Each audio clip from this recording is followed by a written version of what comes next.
E aí pessoal, beleza? Começando mais um vídeo, eu sou o professor Arnaldo e hoje a gente vai resolver essa questão da Sesgran-Rio de 2021 para o Banco do Brasil. O cargo era agente de tecnologia. A questão fala o seguinte: as agências bancárias negociam contratos residenciais com seus clientes e, muitas vezes, precisam arquivar cópias de forma ordenada para que consultas eventuais sejam facilitadas. O gerente de uma agência precisava ordenar um vetor de documentos referentes a esses seguros e o seu adjunto da área de TI o aconselhou a usar o algoritmo de ordenação chamado Bubble Sort. Utilizando-se o algoritmo sugerido, qual será a quantidade de trocas de posições realizadas para ordenar de modo crescente o vetor de números de contrato? Ok, a questão nos traz aqui os números dos contratos. E aí, ela quer saber aqui, por meio do algoritmo Bubble Sort, quantas trocas vão ser realizadas para que a gente tenha esse vetor de números ordenado aí na forma crescente. Legal, então basicamente o que a gente precisa saber é o funcionamento do algoritmo Bubble Sort. Para quem quiser aprender mais sobre o assunto, tem a aula na descrição aí só sobre estrutura e algoritmo de ordenação. Legal, o Bubble Sort ele funciona de forma muito simples, ele vai percorrer o vetor, vai começar aqui na primeira posição e vai comparar com os elementos posteriores. Se for maior, ele vai trocando. Vou mostrar o exemplo para vocês. Olha aqui, ó. Então, o vetor que nós temos é esse, ok? Os números aqui, nossa posição inicial. Então, vamos simular o funcionamento dele, ó. Então, começa aqui, número 77, é maior que o 51? Sim. Então, aqui a gente tem a primeira troca. Aí, 77 é maior do que o 11? Sim. Então, passa para a direita, segunda troca. 77 é maior do que 37? Sim. Terceira troca. 77 é maior do que 29? Sim. Quarta troca. 77 é maior do que 13? Sim. Aqui a quinta troca. É maior que o 21? Sim. Então, no final, esse algoritmo vai percorrer o vetor várias vezes, ok? Ele começou no primeiro número e aí na primeira passada dele no vetor, a gente tem essa estrutura aqui, ó, o 77 que estava na primeira posição foi para a última. Então, o Bubble Sort faz isso, ele vai comparando e vai jogando o maior elemento para a direita. Tá? Então, a cada passagem a gente já tem o elemento mais à direita ordenado. Pode cair uma questão nesse sentido, fiquem atentos, tá? Então, a cada passagem no vetor do algoritmo Bubble Sort, você vai ter o elemento mais à direita já ordenado. Então, no segundo percorrimento do vetor, temos aqui o número 51. E aí vai fazer aquelas verificações. É maior que o 11? Sim, troca. Maior que o 37? Sim. E vai trocando. E aqui vocês podem ver a quantidade de vezes que a troca foi realizada. Até chegar aqui, ó, 51 é maior do que o 21? Sim. Então é a 11ª troca. 51 vem para cá. É maior que o 77? Não. Então a gente não tem uma troca aqui no final. Beleza? Então, 51 vai parar nessa posição. Então, o resultado da segunda passagem vai ser esse aqui, na terceira linha, ó. O 77 e o 51 já na posição correta. E aí nós vamos para a terceira passagem do vetor, né? 11 é maior que 37? Não. 37 é maior que o 29? Sim. Então, 37 troca, né? 12ª troca. 37 é maior do que 13? Sim, né? Então troca de novo. É maior que 21? Sim, troca de novo. Então nós vamos ter agora, ó, o 77, o 51 e o 37 ordenados. Quarta passagem. 11 é maior que 29? Não. 29 é maior que 13? Sim, troca. 15. 29 é maior do que 21? Sim, troca. Então, 16ª troca. E aí nós vamos ter... Aí, é claro, ele vai terminar, né? 29 é maior do que 37? Não. Então não troca, entendeu?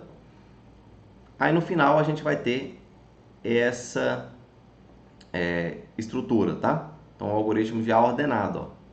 Depois que ordenou aqui o 29 já está tudo certo. O 11, 13, a gente tem aqui o vetor de números ordenado no modo crescente, ok? É claro que na prova não dá tempo de você desenhar tudo isso, né?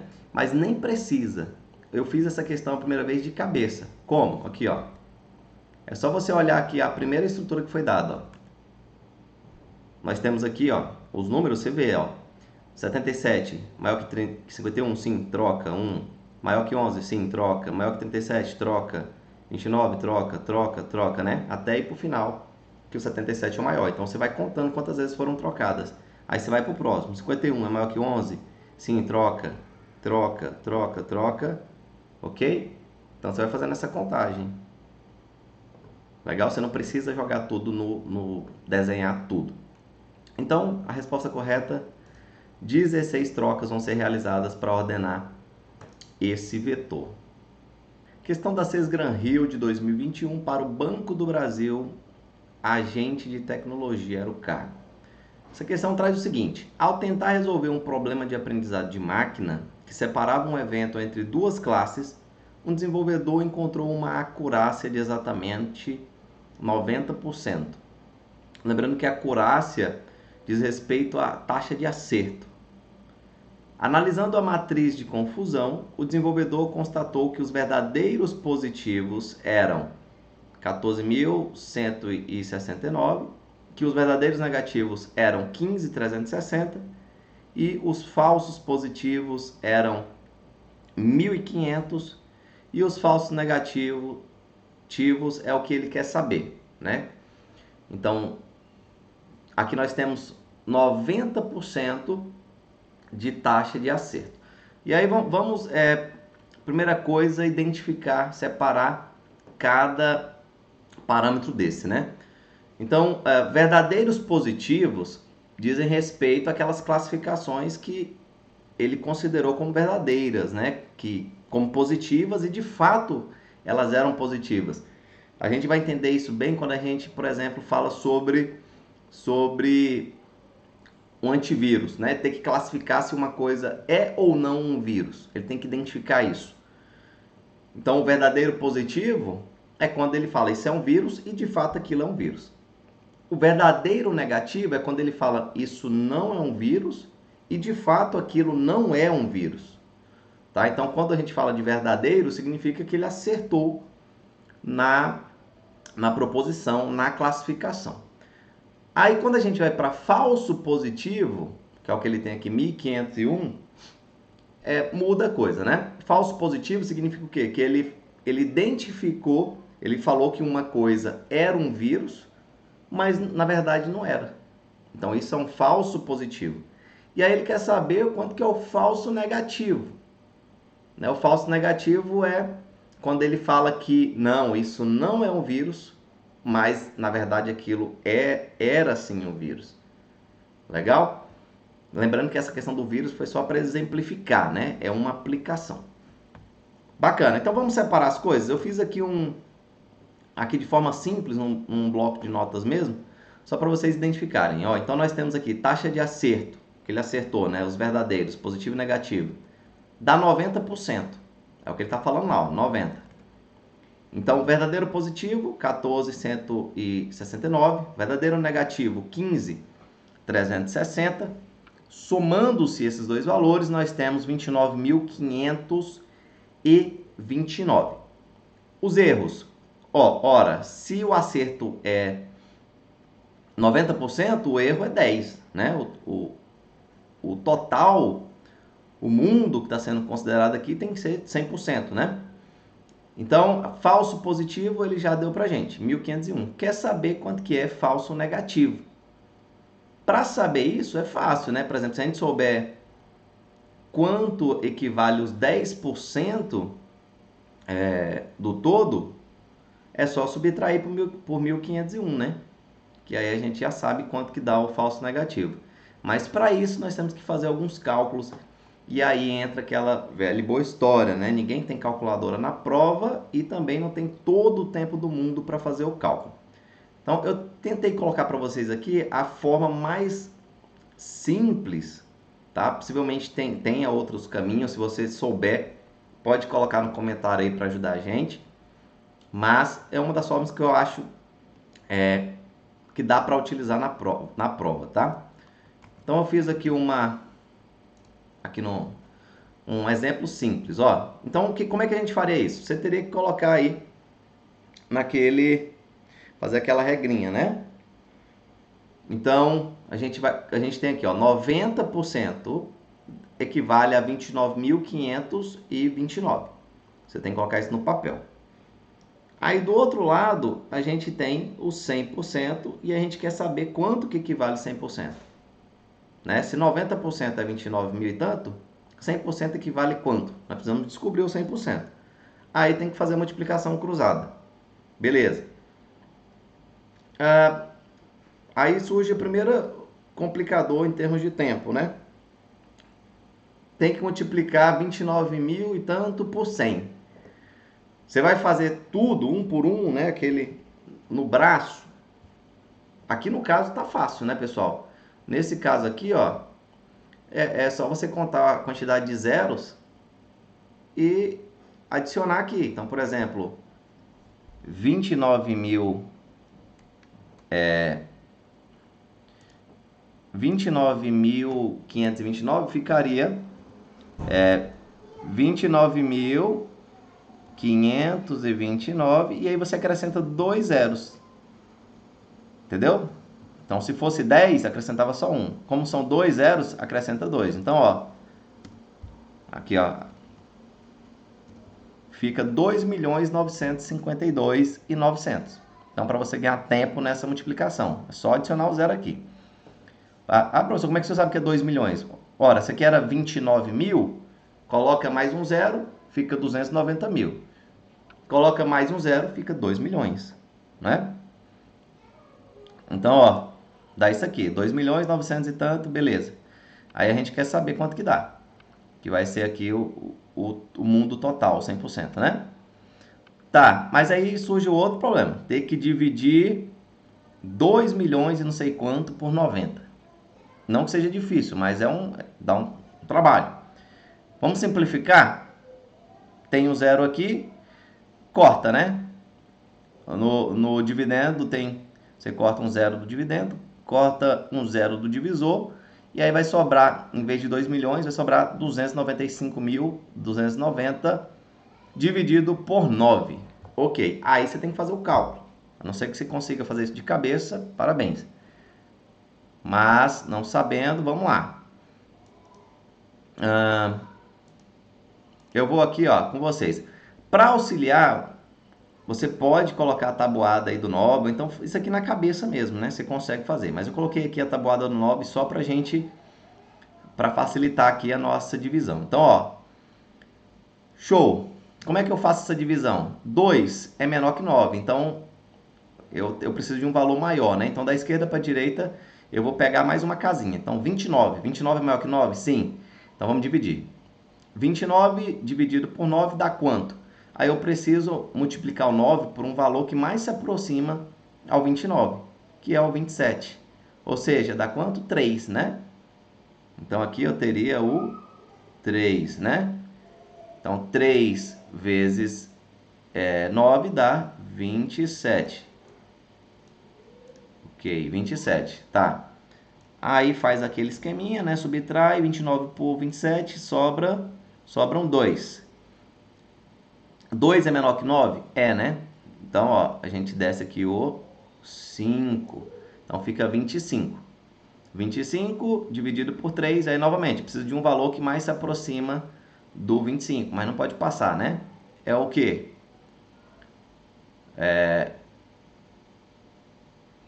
25 dividido por 9, nós vamos utilizar o 2, né? Porque por 3 passa. Então, ó, 2.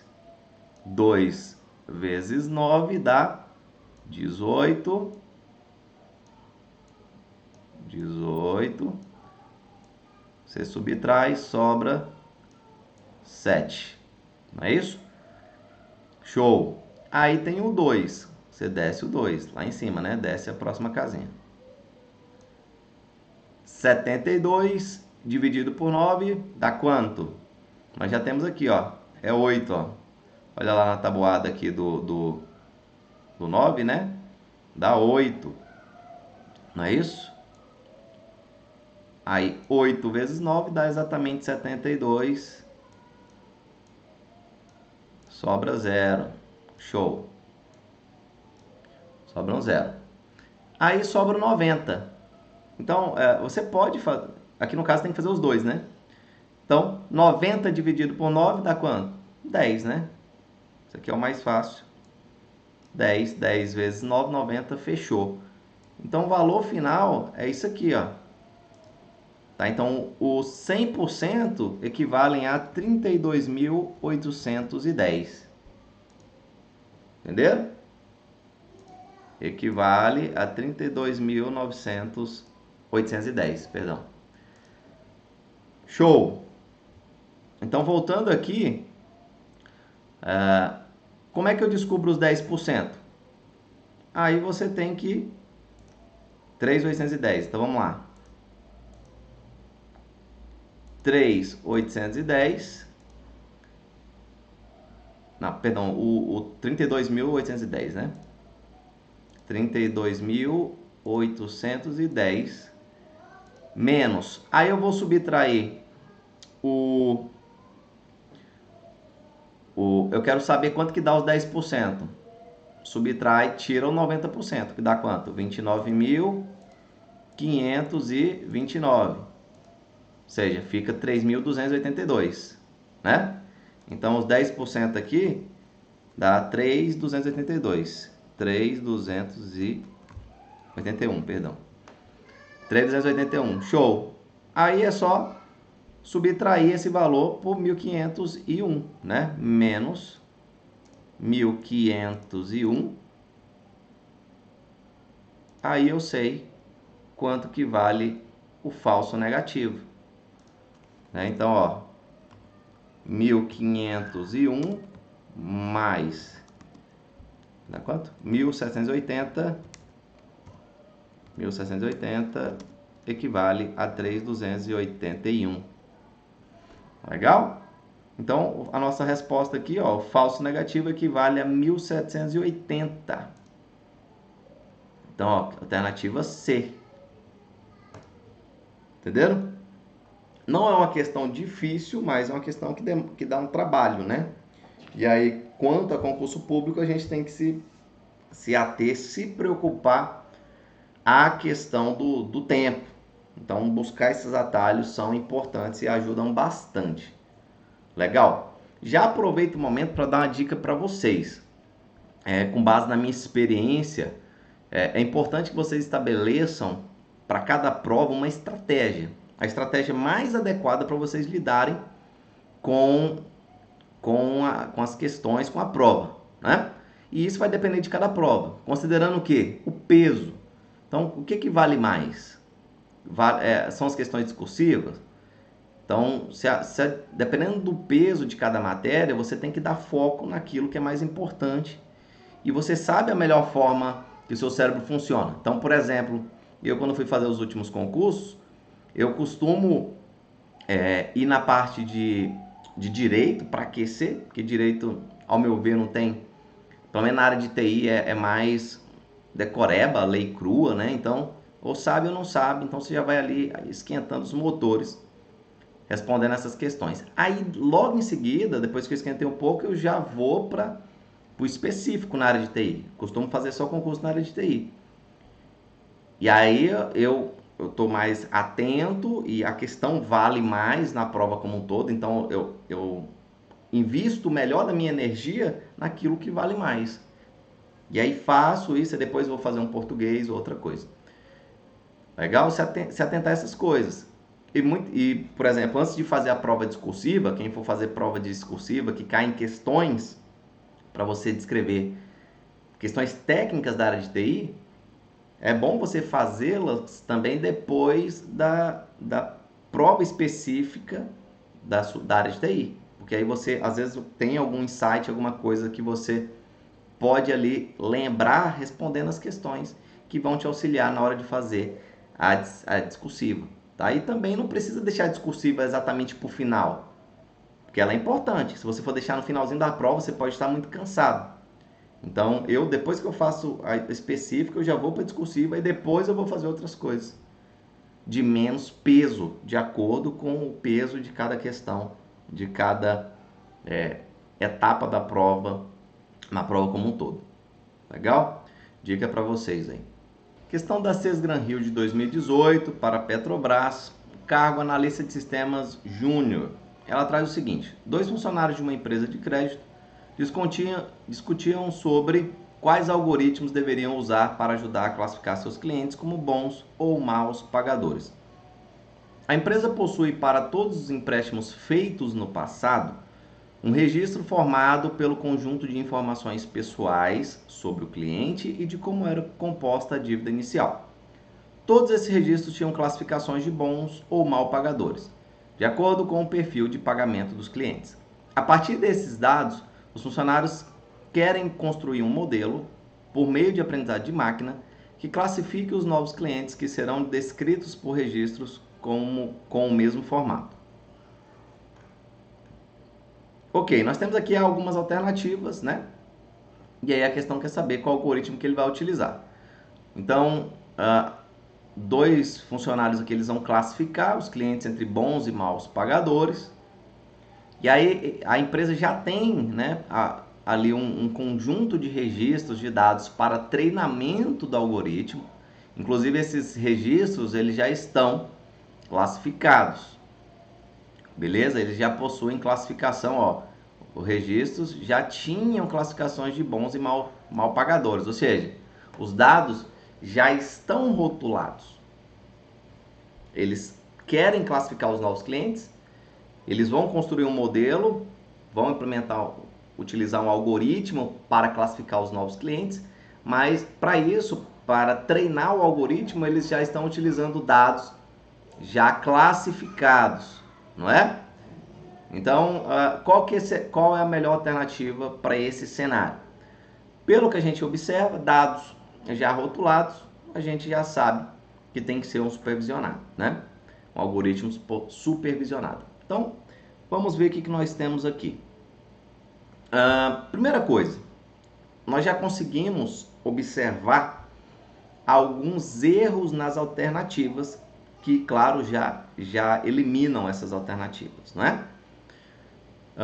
Primeiro, quem viu nossa aula sabe que o Camins, por exemplo, é um algoritmo não supervisionado, não é? Ele é utilizado ali na clusterização, ou seja, de um conjunto de dados que se entra sem rótulo nenhum, o algoritmo ele vai agrupar esses dados por características semelhantes, né? E o Camins pode ser utilizado nesse processo de clusterização. Então, Camins é não supervisionado, então você corta B. Regressão linear. A regressão linear é um algoritmo utilizado para prever valores numéricos, normalmente, né? Para identificar um valor numérico. Mas a regressão linear ela faz parte do aprendizado supervisionado e não o não supervisionado. Então, isso aqui também já é o suficiente para você cortar essa questão. Legal? Então, a gente já consegue observar que é importante você ir já para a prova sabendo, no mínimo, classificar esses algoritmos, né? Não precisa saber a fundo, é bom, se der tempo. Mas também não dá para você estudar a fundo todos os temas. Você vai priorizar aquilo que é importante, mais importante. Tem maior peso. Então, pelo menos saber na classificação já ajuda muito. D. Vamos lá. Árvores de decisão não supervisionado. Errado também, né? A árvore de decisão é um algoritmo supervisionado. A árvore de decisão é um algoritmo que se baseia em respostas categóricas, do tipo sim ou não, é ou não é, gostou ou não gostou, né? O Google vai lá e coloca para você, gostou desse conteúdo, gostou desse vídeo? Não, não gostei. Então aquilo já serve de dado e pode ser utilizado em uma árvore de decisão. Mas a árvore de decisão, ela é um algoritmo supervisionado. Então você corta. Então, só sabendo a classificação a gente já cortou um bocado. Aí aqui traz um conceito do qual eu não falo na aula, mas eu posso explicar aqui. Semi-supervisionado. Ele quer saber se pode usar um algoritmo semi-supervisionado. Galera, aqui é não. Por que não? Porque aqui está falando, ó, todos os registros tinham classificações. Quando que entra o semi-supervisionado? É porque em algumas situações, na verdade, isso é mais comum do que parece, é custoso você ter que classificar já todos os dados. Então, no caso de um algoritmo supervisionado, que você já vai fornecer para ele um conjunto de dados para treinamento já rotulado, isso pode ser custoso, dependendo da quantidade de dados. Então, em algumas situações, pode ser que você, não dá para classificar tudo. Então, você classifica metade e deixa a outra metade sem classificação. Então, esse é um cenário onde você precisa lidar com dados rotulados e não rotulados como entrada, né? Então, você precisa de um algoritmo, daí a necessidade do algoritmo semi-supervisionado, que mistura isso, dados rotulados e não rotulados ao mesmo tempo. Supervisionado, dados rotulados de entrada. Não supervisionado, dados não rotulados. Semi-supervisionado, dados rotulados e não rotulados. Lembrando que rotulado se pode chamar também de classificado. Legal? Então aqui, como fala que todos já estão classificados, não é o semi-supervisionado. Tá? E as redes bayesianas, ela se organiza como se fosse uma estrutura de dados do tipo grafo, né? E onde cada nó no gráfico leva em consideração os outros nós ali relacionados, um influenciando no outro. Não é o caso. Então, a questão A, SVM, se eu não me engano é Support Vector Machine, né? O SVM ele é utilizado também na classificação e na regressão também. Regressão é identificar um valor numérico, ok? E na classificação também é utilizado. E o SVM é sim supervisionado, está lá na nossa aula sobre aprendizado de máquina, link aí na descrição do vídeo ou nos comentários. Show? Então, A, só pode ser A. Vamos responder. E aí, pessoal, beleza? Eu sou o professor Arnaldo, professor de informática do Instituto Federal do Tocantins, e hoje a gente vai responder uma questão da Sesgran Rio, uma questão de 2012, para o cargo analista de sistemas. É uma questão sobre a linguagem de programação Java, a qual exige que a gente conheça alguns fundamentos básicos dessa linguagem. Caso você não conheça ou não tenha familiaridade com essa linguagem, eu recomendo assistir a nossa aula sobre Java aí na descrição do vídeo. Então vamos lá, a gente tem aqui um trecho de código em Java, tá? Aqui com o método main, né? A gente aprendeu lá na aula que o main é o método principal, através do qual o programa Java é inicializado, tá? Então esse aqui é um método main, que não retorna nada, né? Void, público e estático. Legal. E ele executa aqui uma certa lógica e ao final ele imprime algum valor através aqui do system.out.println, né? Exibe o valor da variável x. E aí a questão quer saber quanto que vale x. E aí tenho aqui essas alternativas, tá? 0, 1, 2, 3 e 5. Então vamos lá. Eu trouxe aqui um bloco de códigos para a gente ir anotando e simulando o funcionamento desse algoritmo, tá? A forma mais simples da gente resolver isso é, de fato, ir acompanhando e tentar simular a execução do algoritmo etapa por etapa. Claro que no concurso a gente não tem muito tempo, né? Mas à medida que a gente vai desenvolvendo questões, resolvendo questões e aprofundando conhecimento, a gente consegue pular etapas e resolver essas questões de forma mais rápida, beleza? Então não se preocupe, mas vamos fazer aqui o passo a passo para resolver essa questão. Primeira coisa, ela inicializa aqui as variáveis n, x e y, né? Todas do tipo inteiro. Então aqui ó, tem o n como 1, x recebe 0 e y não recebe nada. Ok, aí eu tenho aqui um while, né? Um while é um laço de repetição, o qual funciona da seguinte forma: ele tem aqui uma condição e ele só executa o que está lá dentro enquanto essa condição for verdadeira. Se de cara essa condição for falsa, ele nem executa o que está lá dentro, beleza? Então, qual é lá dentro onde, professor? Dentro do corpo desse while, que é aqui delimitado por essas chaves, né? Então, aqui qual que é a condição? Está verificando, ó, aqui na primeira execução, n é igual a 1, né? N igual a 1, isso. Aí, ele está verificando se n é menor que 10. 1 é menor que 10? Sim, verdade, né? Verdade. Aí, aqui, true. Aqui não vou nem colocar. Aí tem uma verificação, if. O if serve para verificar uma determinada condição. Qual é a condição? Aqui eu tenho n módulo 2, né? Ou seja, a gente aprendeu na aula lá de Java que porcentagem significa módulo, ou seja, é o resto da divisão. Então está querendo saber se o resto da divisão de n por 2 é diferente de 0. Essa é a condição que está sendo verificada aqui, né? O if é para verificar uma condição. Então, ó, o resto da divisão de n por 2, quanto que é n? 1. Dividido por 2 é diferente de 0? Sim, né, pessoal? É diferente de 0, sim.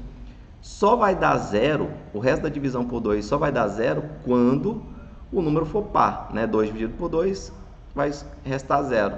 4 por 2, 6 por 2, assim sucessivamente. Então, essa aqui já é uma experiência que a gente pega. Então, aqui você não precisa nem, às vezes, tentar testar todas as etapas. Legal? Então, o módulo de n por 2, que no caso é 1 por 2, vai ser diferente de 0, porque não é um número par. Então, true, a condição aqui desse if é verdadeira. E aí lá dentro a gente tem um for, que é outro laço, né? Outro laço. E aí a gente viu que o for, ele tem 3 parâmetros, separados aqui por esses pontos e vírgulas, né? O primeiro, a inicialização da variável. O segundo, a condição. E o terceiro, o incremento. Então, aqui, ó, ele está inicializando e recebe 3. E recebe 3. Ok. Aí tem a condição, para saber se ele vai entrar no laço ou não, né? I vezes I ser menor ou igual a N. I vezes I, quanto que é I? 1. Não, perdão, I é 3, né? 3 vezes 3 dá quanto? Dá 9. 9 é menor ou igual a n, a 1? Não, é maior. Então, aqui vai retornar falso, né? Entendeu? Ó, i vezes i, 3 vezes 3, 9. 9 é menor ou igual a n, que é 1? 9 é menor ou igual a 1? Falso. Vai retornar falso, então ele nem vai entrar aqui dentro para verificar esse outro if, tá? Então, ele já pula aqui para o if de fora, tá? Já pula para o if de fora. E o que ele vai verificar aqui? Se i é menor que n. I é 3. 3 é menor do que 1? Falso. Então, vai retornar falso também. E aí, ele vem para cá, ó. N mais mais. Então, agora, n vai ser igual a 2. N vai ser igual a 2. Aí, voltando para o while de novo, a gente vai verificar novamente aquela condição, né? N é menor que 10, ou seja, 2 é menor que 10? Sim, né? Então, ele vai continuar no while. Aí, vai para o if de novo. E aí, vai verificar aqui no if se o resto da divisão de n por 2, ou seja, de 2 por 2, é diferente de 0. O resto da divisão de 2 por 2 é diferente de 0? Não, é 0, né? 2 dividido por 2 vai dar 1. 1 vezes 2, 2, não sobra nada, não é isso? Então, não é diferente de 0, é igual a 0. Ou seja, aqui no if vai ser falso, tá? Nesse if grandão aqui, ó, vai ser falso. E aí ele nem verifica o que está aqui dentro, só incrementa n mais mais e vai para a terceira execução. Então, n igual a 3, ok? Então, a gente já consegue, por conta desse if aqui, a gente já consegue observar um padrão. Qual padrão? Quando o n, observem que o n está sendo incrementado de 1 em 1, né? Começou no 1, 2, 3. Quando o n for par, o resto da divisão vai ser igual a 0 e vai retornar falso e só vai incrementar o n, entendeu? Foi o caso aqui do 2. Mas aqui no caso do 3, né? incrementou n mais 1, então n agora é 3. Aí vai chegar no if de novo. O resto da divisão de 3 por 2 é diferente de 0? Sim. Então aqui vai dar true, ok? Vai dar true. Aí aqui dentro nós temos o for, que faz o quê? Ó, o avião passando aí. Ele vai inicializar i igual a 3. Então i vai receber 3, ok? E a condição a ser verificada é essa aqui, ó. I vezes i é menor ou igual a n. Então, ou seja, 3 vezes 3 dá 9. 9 é menor ou igual a n, 3. Ou seja, 9 é menor ou igual a 3. Falso, né? É maior. Então, aqui vai ser falso. Beleza? E aí ele vem para esse outro if aqui de baixo, ó. I é menor que n, ou seja, 3 é menor do que 3. Falso, né? Então vai retornar falso também. 3 é menor do que 3? Falso. Então ele vem aqui para baixo, n mais, agora n é igual a 4. Beleza, incrementou n mais 1, então n agora é 4. Aí volta lá para a condição do while, né? Enquanto n for menor que 10. Ou seja, 4 é menor que 10, verdade. Então ele entra de novo e vai para o if.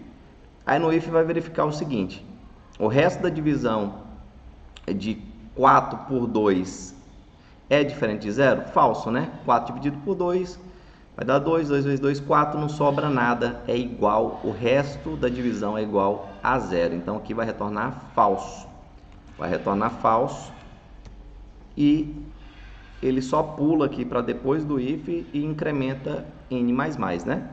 Então agora n é igual a 5. Então observem o padrão, né, que a gente já falou. Então quando o n é par, ele não entra no if, só incrementa o n e vai de novo, né? Para o while aqui. Beleza, n igual a 5, volta para o while, 5 é menor que 10, verdade, entra e entra dentro do laço while, né?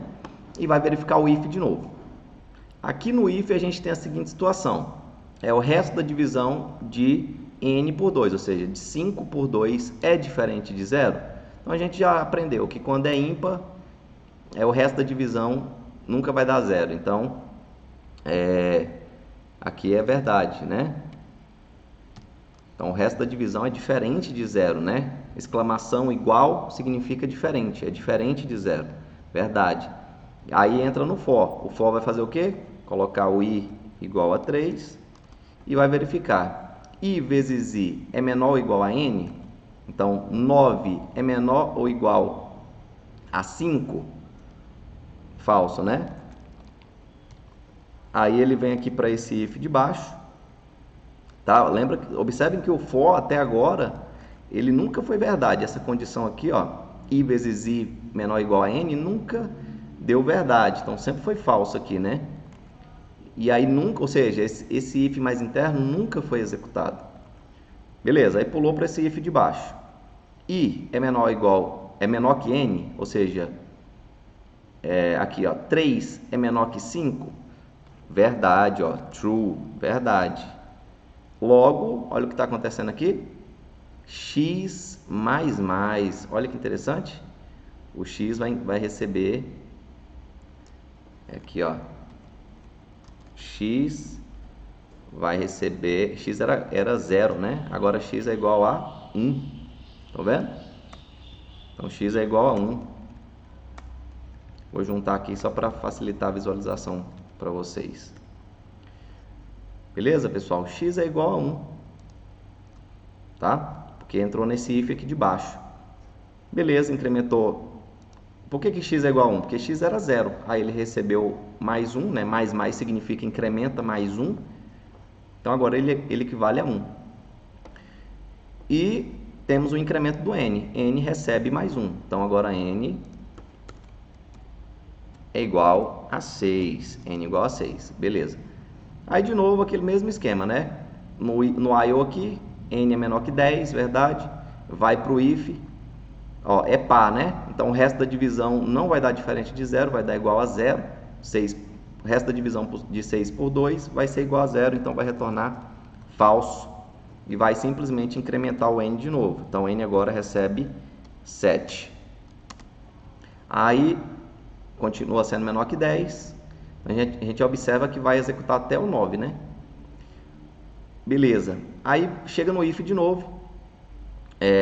O resto da divisão de 7 por 2 é diferente de 0, então true. Aí vem para o for e recebe 3, né? Aqui no for, ó, e recebe 3. Lembra, no for, toda vez que vai ser executado a primeira execução do for, ele executa o que está aqui no primeiro parâmetro antes do ponto e vírgula, inicializando as variáveis, tá? Ou atribuindo valores. Aqui no caso ele está atribuindo o valor 3 à variável i. Mas ele faz isso só na primeira execução do laço. Então, i3 e a condição 9 é menor ou igual a n, ou seja, 9 é menor, falso, né? Não é menor ou igual a 7. Então, falso também. Aí chega nesse if aqui de baixo, i é menor que 7, que n, né? Ou seja, 3 é menor que 7? Sim, verdade. E aí, x incrementa mais 1, x mais mais. Então, x agora é 2. Beleza? Aí, n mais mais, n agora equivale a 8. E aí, nós vamos para o if de novo. Resto da divisão, lembra lá? Quando dá par, né? O resto da divisão vai ser igual a 0, então vai dar falso aqui. Aí ele pula esse if todo e incrementa de novo. N agora é igual a 9. Bacana. 9 é menor que 10? Sim. Então observem que a gente chegou aqui na última execução, né? Porque na próxima n vai ser igual a 10, não vai ser menor. Então ele não vai executar mais esse laço. Então, show. 9 é menor que 10. Verdade. Entra no laço no while. Aí tem o if. O resto da divisão de 9 por 2 é diferente de 0? Sim, true. Aí vai para o for de novo. O que acontece aqui no for? I recebe 3. I recebe 3, beleza.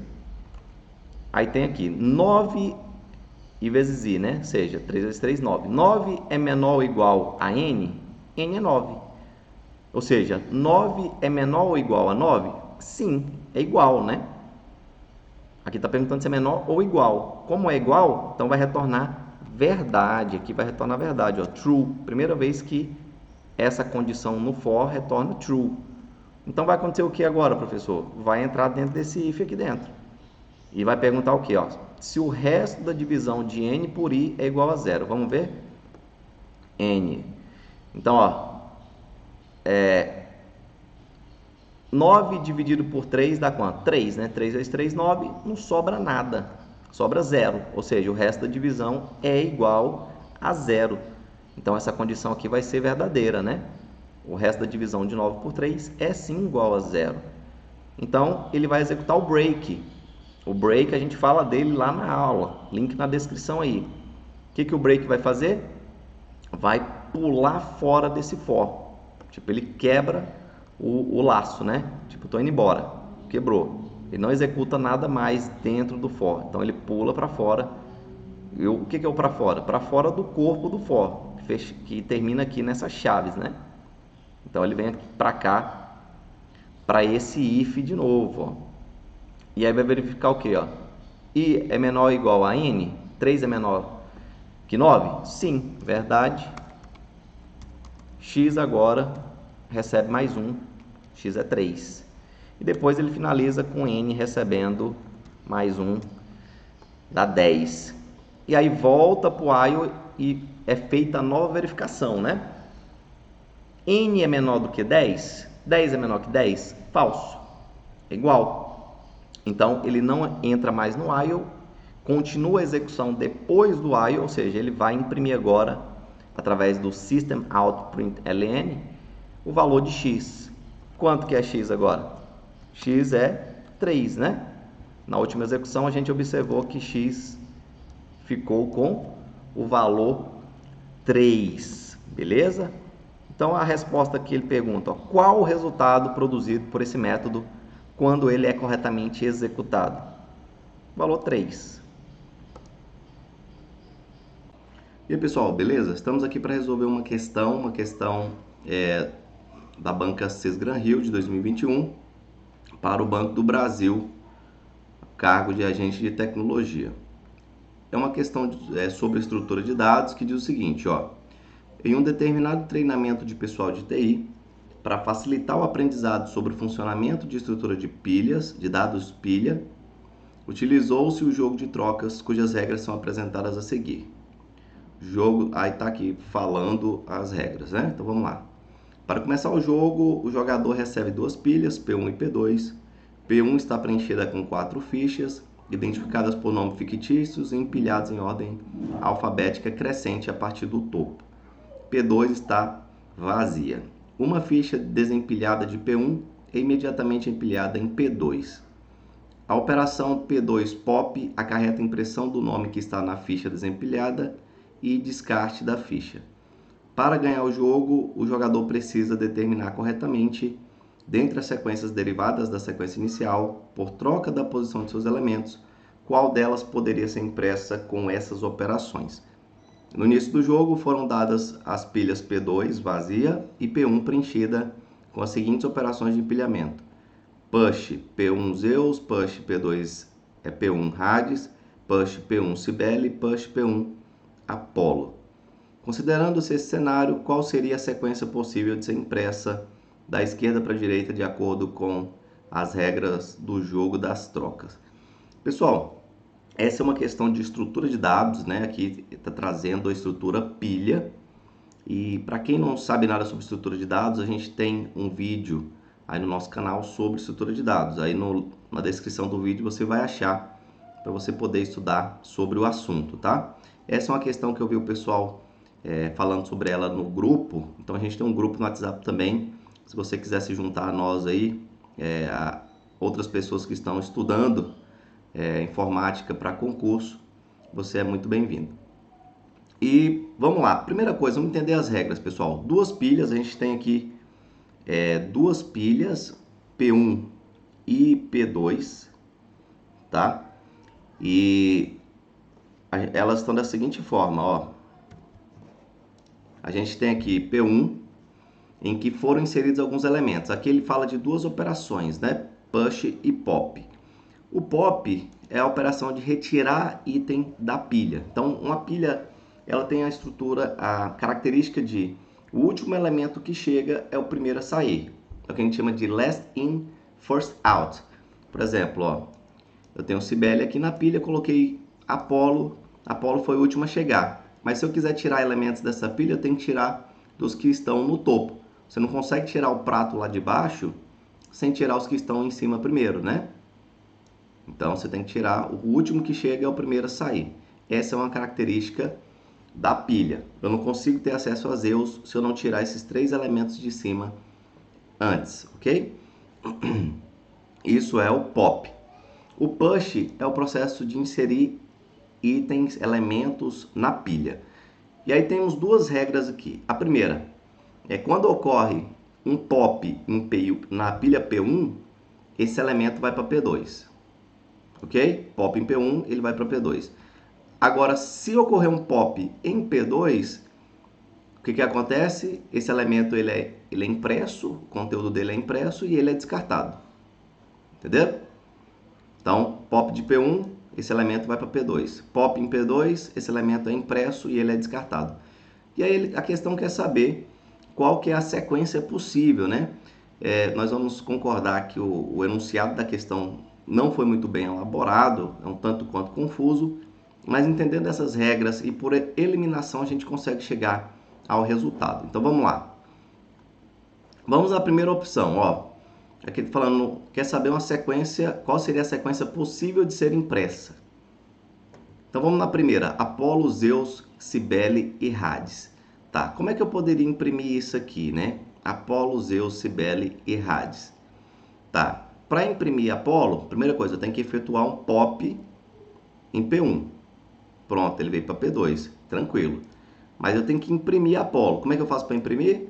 Pop em P2. Então, pop em P2, pronto, imprimiu, da esquerda para a direita. Aí depois ele quer o quê? Imprimir Zeus. Como é que eu faço para imprimir Zeus? Eu vou ter que fazer um pop em P1, ele vai para P2, pop em P1 de novo, vai para P2, pop em P1 de novo, vai para P2. Aí agora eu faço um pop em P2. O pop, lembra, pop é a operação de retirar elementos da pilha.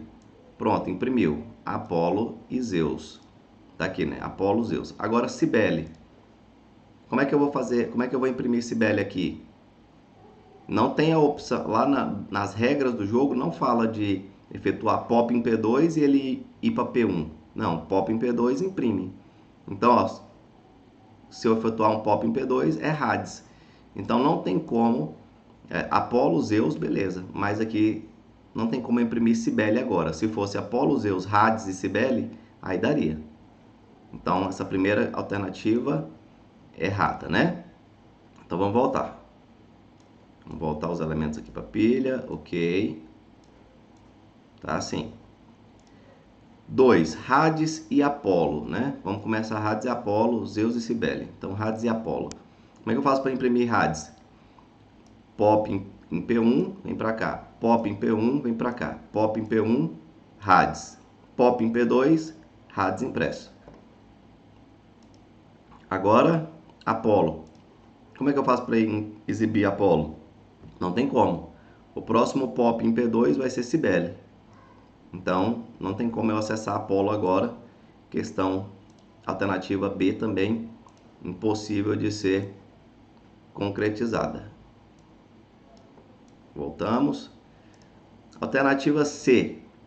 Zeus, Cibele, Apolo e Hades. Zeus e Cibele. Vamos lá. Como é que faz para exibir Zeus? Tem que desempilhar tudo. Tira o prato do topo, pop, né? Pop de novo em P1, pop de novo em P1, pop de novo em P1. Pronto. Agora pop em P2, exibiu Hades. Beleza. Agora Cibele e depois Apolo. Como é que eu faço para exibir Cibele aqui? Também não dá, ó. O Hades está em cima. Né? Eu teria que fazer pop, aí Hades, Cibele. Aí sim. Mas agora Zeus e Cibele em seguida, como está aqui, impossível. Corta também. Alternativa D, Hades e Apolo. Vamos ver se dá. Hades e Apolo. Então, pop em P1, vem para P2. Pop em P1, vem para a pilha P2. Pop em P1, vem para a pilha P2. Pop em P2, imprimiu Hades. Agora tem que imprimir Apolo. Também não dá. Cibele está em cima, entendeu? Essa não é uma sequência possível. Então, alternativa D também não dá. Vamos ver se a alternativa E é uma alternativa possível. Cibele, Hades, Apolo e Zeus. Então, como é que faz para exibir Cibele? Pop em P1, Apolo vem para P2. Pop em P1, Cibele vem para P2. Quer exibir Cibele? Pop em P2. Pronto, vem para cá. Qual que é a próxima? Hades, Apolo e Zeus. Hades, como é que eu faço para exibir Hades? Pop em P1, Hades vem para cá.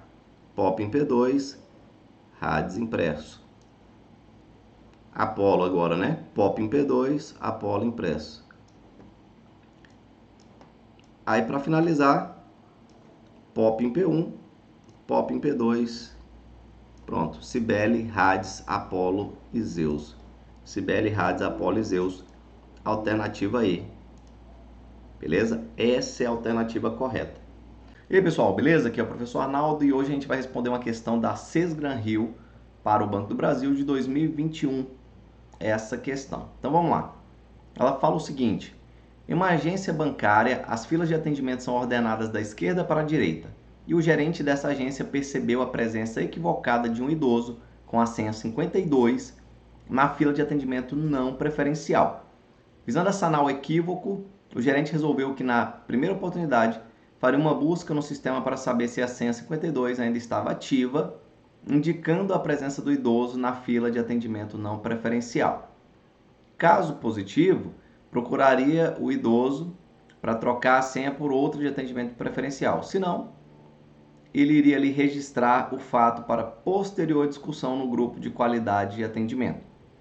Considerando o uso de um algoritmo de busca sequencial otimizado, partindo da esquerda para a direita, e as sequências hipotéticas das senhas da fila de atendimento não preferencial e suas regras de ordenação, segundo as quais quem está à esquerda é atendido antes de quem está à direita, o menor número de comparações para o gerente conhecer o resultado de sua busca ocorre em...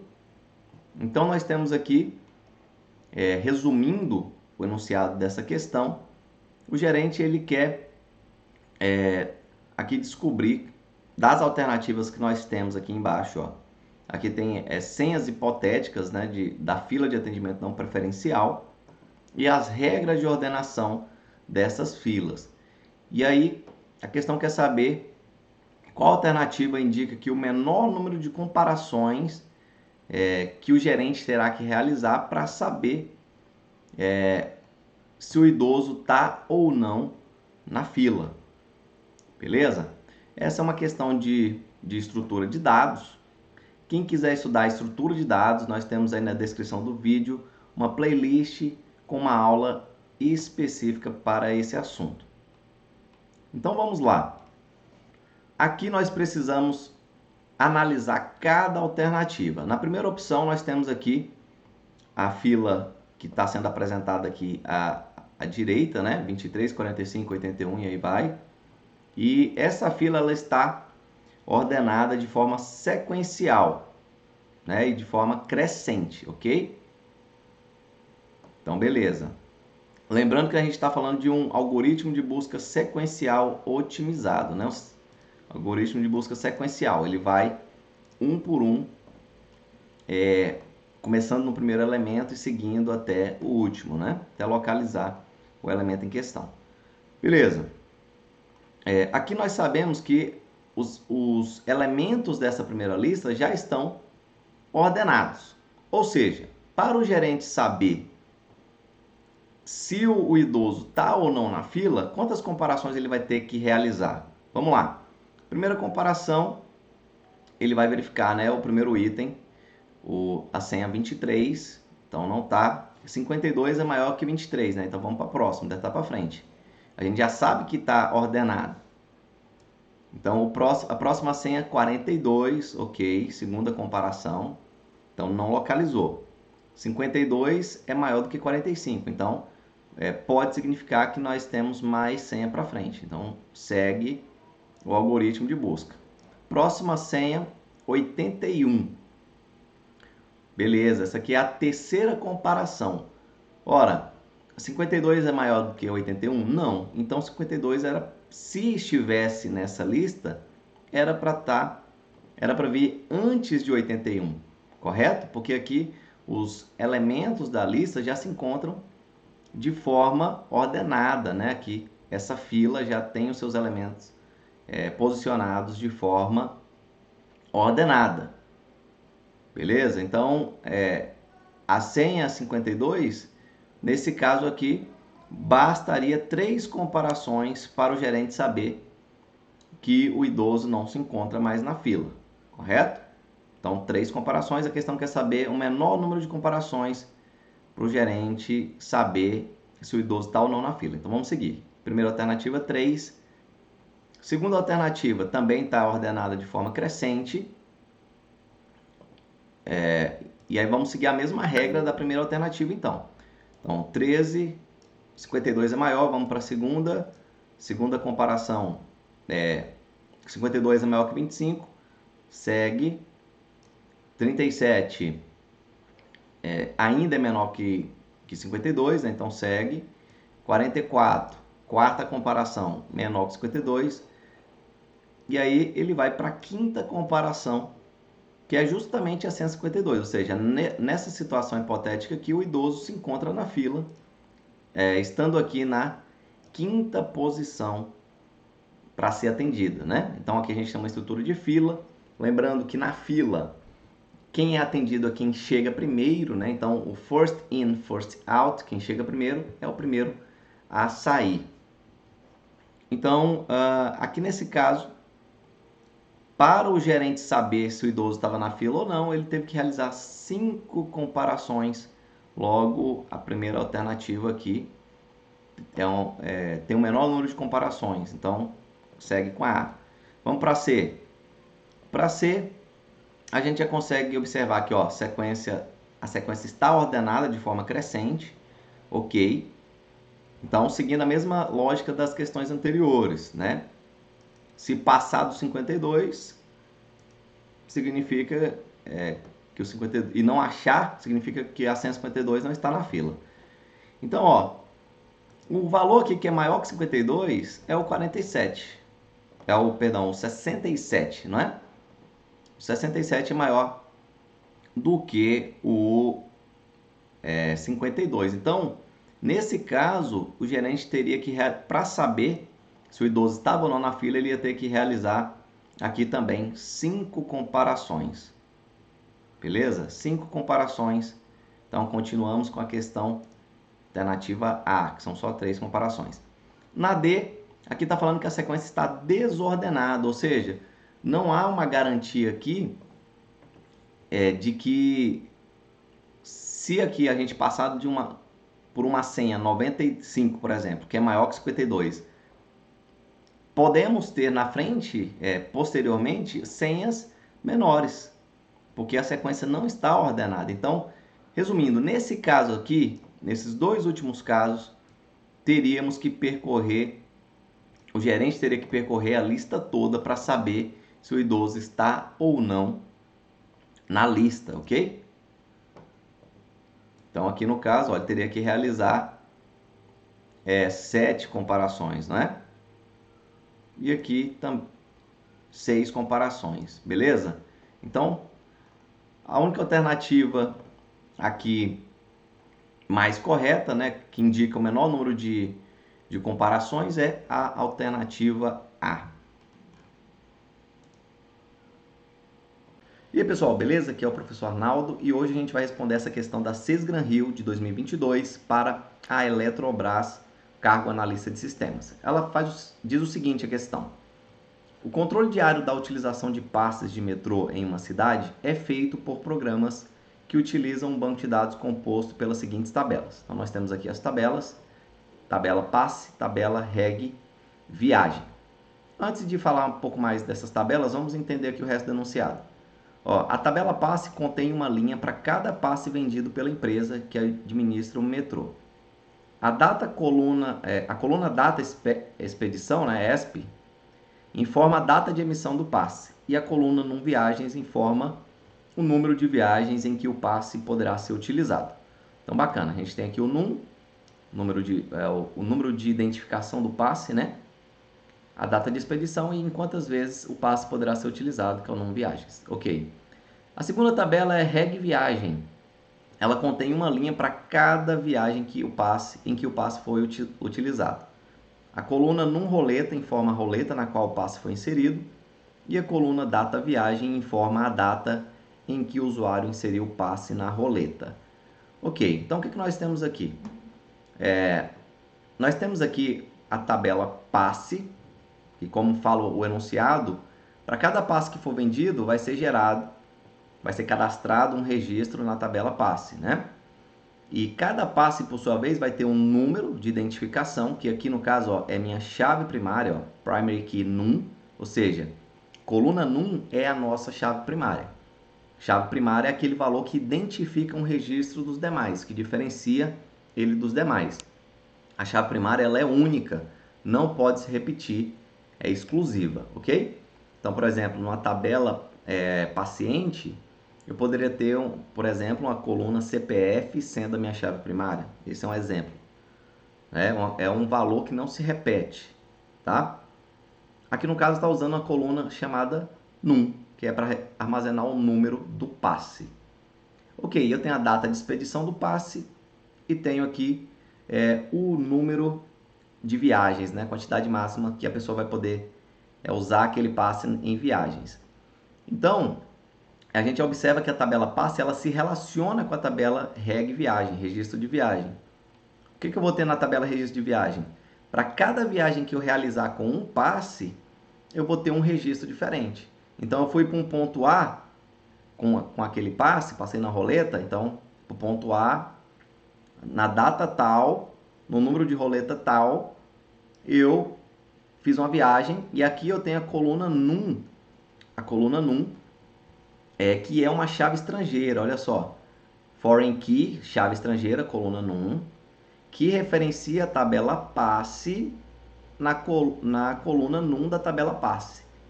Ou seja, aqui ó, a coluna num na tabela reg viagem referencia a coluna num na tabela passe.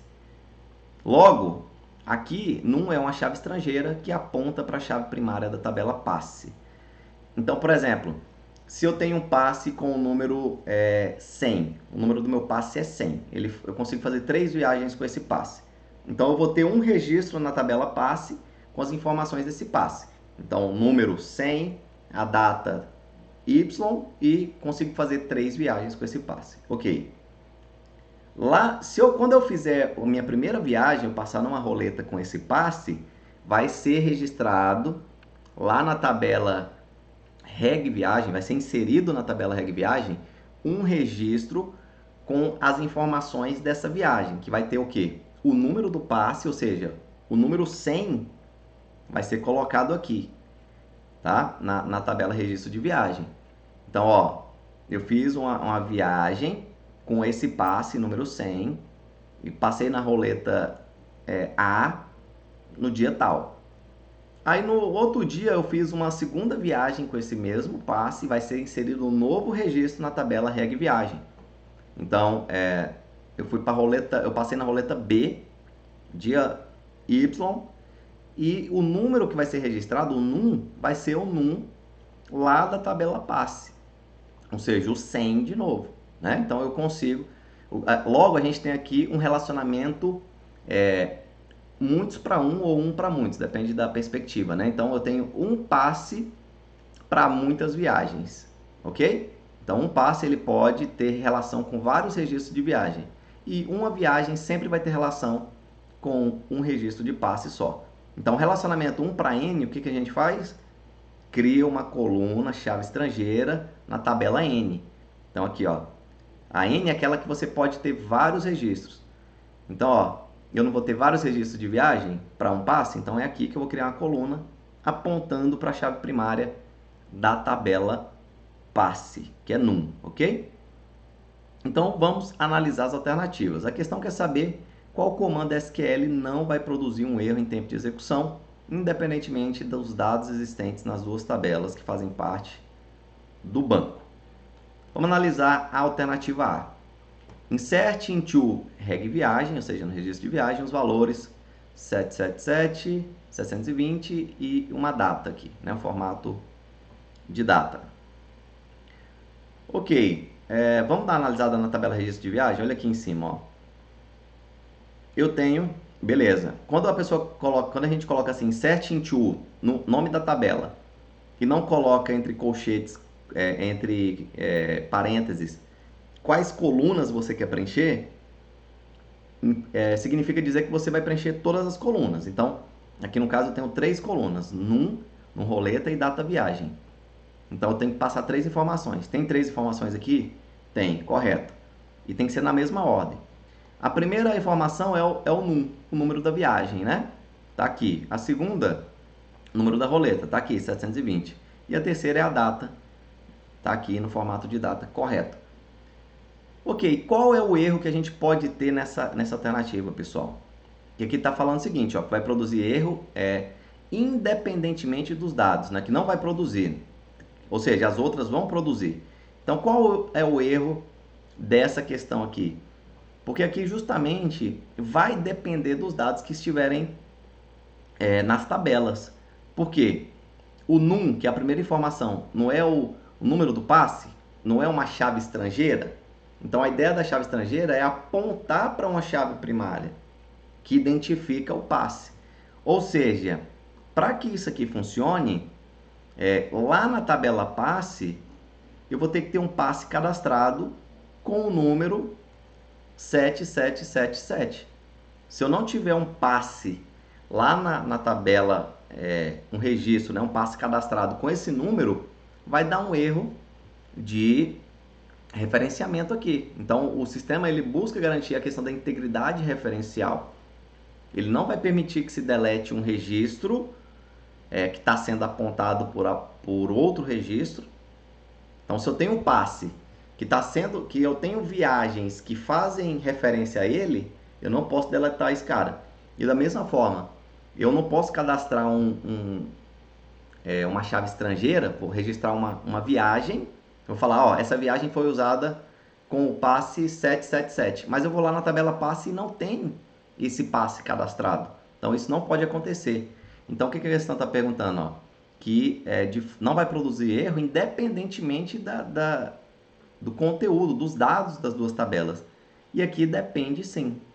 Se tiver um passe 777 lá cadastrado, vai funcionar, mas se não tiver, não vai funcionar. Então, essa alternativa ela depende dos dados cadastrados, ok? A segunda alternativa traz o seguinte, ó, uma atualização da tabela, atualizar a tabela passe e vai colocar o quê? O número igual a 888, onde o número é igual a 444. Vamos pegar o mesmo exemplo. Eu tenho o passe 777, está cadastrado. Só que eu já tenho registros de viagem com esse passe. Sei lá, 3 registros. Esse passe foi usado 3 vezes. Eu não posso, o banco não, por conta da integridade referencial, ele não vai me permitir que eu vá lá nesse passe e mude o número dele. Por quê? Porque aquele número, aquela chave primária, ela está sendo apontada por outros registros de outra tabela, mas às vezes pode ser da mesma tabela também. O importante é que ele está sendo apontado por alguém, está sendo referenciado. Então você não pode alterar. Então aqui novamente, se aqui no caso é o passe 888, se esse passe estiver sendo referenciado, você não vai conseguir atualizar ele, vai gerar um erro. Então essa questão também está errada, tá? Imagina o seguinte, um outro exemplo, caso você não tenha compreendido ainda. Você tem um empréstimo no banco. Está lá um contrato no seu CPF, seu nome, o seu CPF. Vamos supor que o CPF é o seu registro, é o número de identificação. Ok. Aí você tem um empréstimo lá, com as parcelas, ok. Aí vamos supor que alguém lá do banco de dados, uma pessoa com má influência, má intenção, ela vai lá e de dentro do banco ela muda o seu CPF, né? Muda o que está lá. Então, o que vai acontecer? Aquelas parcelas, aqueles contratos do empréstimo que estava vinculado ao seu CPF, vai apontar para outra pessoa. Então, quando a chave primária já está sendo referenciada, você não pode mudá-la. Isso é por conta da integridade referencial do SGBD. Então, questão B também depende dos dados. Questão C, delete from reg viagem, onde a data viagem, tem a coluna data viagem, tem aqui, ó, data viagem, foi igual a tal, né? Olha, aparentemente não tem nada de errado, né? Deletar a tabela viagem, o registro onde a data da viagem é igual a isso aqui. Se ele achar um registro, ele vai deletar. Se ele não achar, não vai surtir efeito nenhum, mas também não vai gerar um erro, né? Ele quer saber o que não vai gerar um erro. Isso aqui não vai gerar um erro. Então vamos deixar aqui de standby. Vamos analisar as outras questões. A alternativa D. Insert into passe. Aqui, ó, aqui eu estou informando. Eu quero inserir na tabela passe, nas colunas num viagens e num. Tenho elas lá? Tenho num e num viagens. Os valores 10 para número de viagens e num para passe, não é? Vamos analisar o que poderia dar errado aqui, né? Se eu fosse inserir um registro com número de viagens 10 e passe, o número do passe 999. O único problema que eu tenho aqui é o seguinte, pessoal.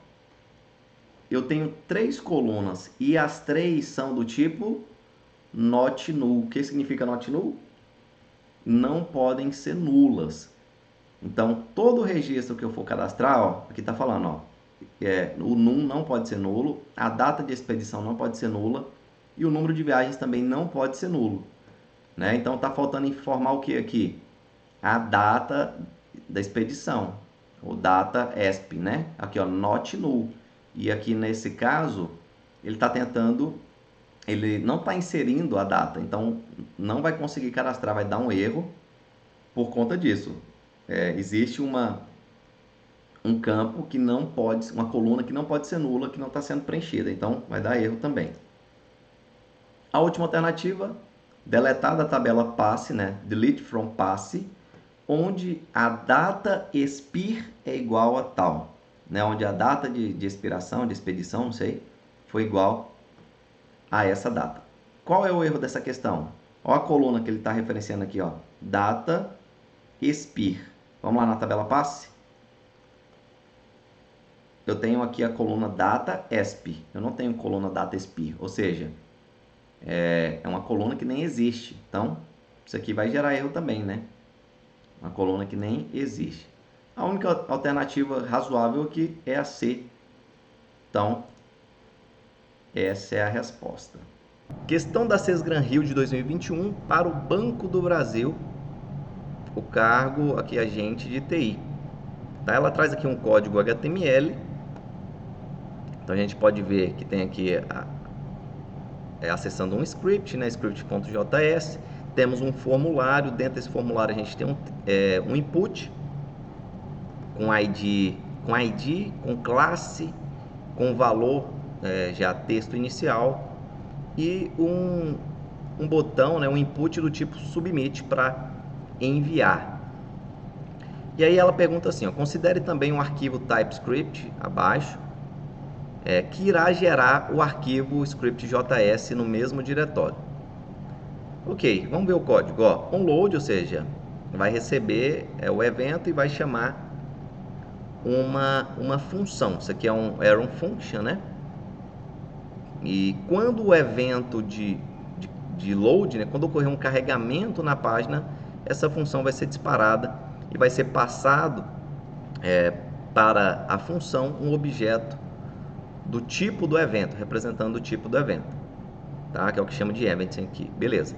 E lá dentro a gente tem uma constante texto que vai receber, está sendo feita aqui, ó, através do document.querySelector, uma busca aqui na nossa página HTML. Então, o querySelector ele nos permite utilizar seletores iguais àqueles que a gente usa no CSS. Então, aquilo que você faz lá no CSS para buscar os elementos, você pode colocar aqui dentro do querySelector. Como assim? Como é que eu faço para pegar uma classe em CSS? Ponto, o nome da classe. Como é que eu faço para pegar um elemento através do ID? É o joguinho da velha, né? O sustenido, o nome do ID, o valor do ID, ok? Então, o querySelector nos permite buscar um elemento dessa forma. E aí aqui está ocorrendo um casting, o casting. O tipo do valor que ele vai encontrar está sendo convertido para um HTML Input Element, né, para um tipo de... Eu já estou indicando aqui, através do TypeScript, que esse cara que vai ser retornado, que vai ser encontrado, vai ser um elemento input. Entenderam? Para resolver essa questão, na verdade, nem precisava saber disso, só precisa saber como é que funciona o querySelector, né? Ele quer saber aqui, que texto o programador tem que utilizar no lugar das interrogações para exibir o valor no campo HTML Input, do campo HTML Input no console. Né? Então, cadê essas interrogações? Estão aqui, né, no querySelector, beleza. Quer pegar o valor do input, quer pegar o elemento input lá no formulário. Ora, a gente pode pegar pelo ID ou pela classe, né? Então vamos ver aqui, a primeira opção, joguinho da velha, class input. Então tá pegando, ele tá indicando que tá buscando pelo ID, né? E tá referenciando o nome da classe, né? Se fosse aqui joguinho da velha ID texto, estaria correto, né? Mas não, tá errado. Aqui, ó, joguinho da velha ID texto. Olha aqui, ó, ID texto. Então tá certo. Opção B, né? Pode. Aí temos aqui, ó, joguinho da velha texto. Texto é um atributo name, então também não funciona. ID, aqui, ó, ponto ID texto. Ponto é para pegar classe. ID texto é o ID. E não, se fosse ponto class input, estaria correto. Mas não. Então essas duas últimas aqui estão erradas também, né? E essa também. Então só resta a B. Legal? Interessante saber aqui esse caching, né? Se por exemplo, essa questão estivesse perguntando para que serviria isso aqui, é para indicar que o elemento que vai ser retornado lá, aqui no caso é um input, é um elemento input. Então o TypeScript, por isso que o TypeScript é uma linguagem fortemente tipada, você está constantemente indicando os tipos das coisas, das variáveis, das funções, dos retornos das funções, dos parâmetros. Então, aquilo que você está buscando, o que vai ser retornado com isso? Então, você consegue aqui, por exemplo, através do casting, né, aqui através do S, indicando o tipo do elemento que vai ser encontrado.